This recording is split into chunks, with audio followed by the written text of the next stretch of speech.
'Tis the season for groups of merrymakers to stand outside your front door and make demands for everyone's favorite elaborate dessert, figgy pudding. But what is it, and why do we request a dessert that's so obscure and so time-consuming to make?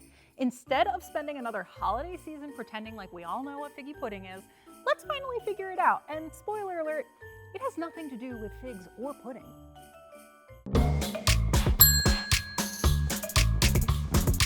Figgy pudding has a few different names, most commonly Christmas pudding or plum pudding. And we're not talking about pudding in the snack pack custard sense, but rather a very broad, somewhat confusing British definition. Pudding sometimes feels like a catch-all. They can be savory like the Yorkshire pudding, sweet like a sticky toffee pudding, or can be a straight-up sausage like black pudding. They can be stuffed, boiled, steamed, fried, baked, and to some people the word simply refers to the dessert course of the meal. Beyond the incredibly confusing name, figgy pudding seems to have made its earliest appearance in medieval times as a sort of porridge or pottage, which is a kind of thick stew. This original form was heavy on the meats and typically served at the start of the meal. It was packed in animal intestines and stomachs to help preserve the dish. Later, the pudding shifted from savory to sweet and included more dried fruits and spices along with wine or beer to extend its shelf life. Animal stomachs were replaced by a sort of floured sack, convenient for modern-day fans who might not have a spare stomach lying around.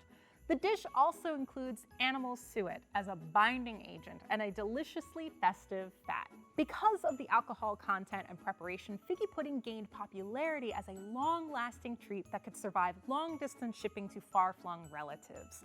Figgy pudding may also be considered the bad boy of the dessert world. It was banned by the notable Puritan and OG Grinch Oliver Cromwell, along with caroling and Yule logs. In a real footloose move, Cromwell outlawed any of the Christmas traditions deemed too pagan in nature.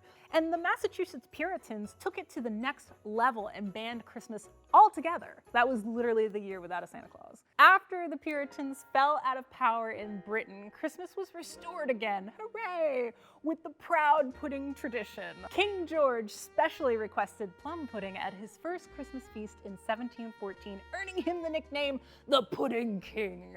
Figgy pudding in its modern form came to popularity during the Victorian era.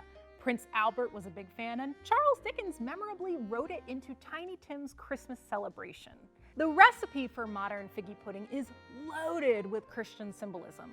There's 13 ingredients, which represents Jesus and his 12 apostles. The sprig of holly that decorates the top stands for the crown of thorns, and even lighting the whole thing on fire before it's served is said to represent the passion of Christ. Figgy pudding also comes with its own holiday. Call it a kickoff to the Christmas season, which is known as Stir Up Sunday because we need just another obligation.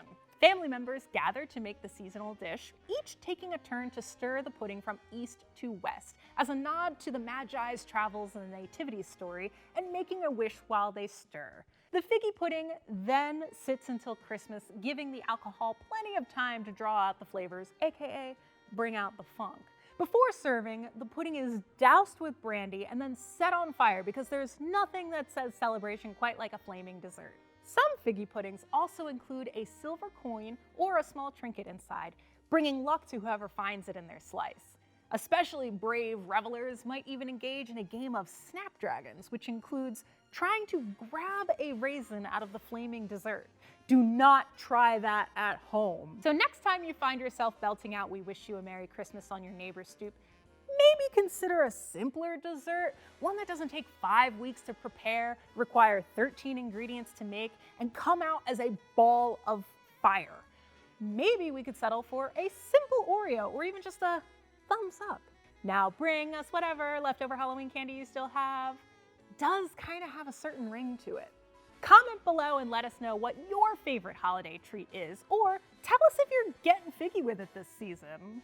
If you're interested in more delicious history on Delishtory, go ahead and click that subscribe button on your screen. It's right there. Click on it. You know you want those notifications. You don't want to miss a moment of Delishtory. I promise you, it's gonna get fun. It's gonna be real fresh.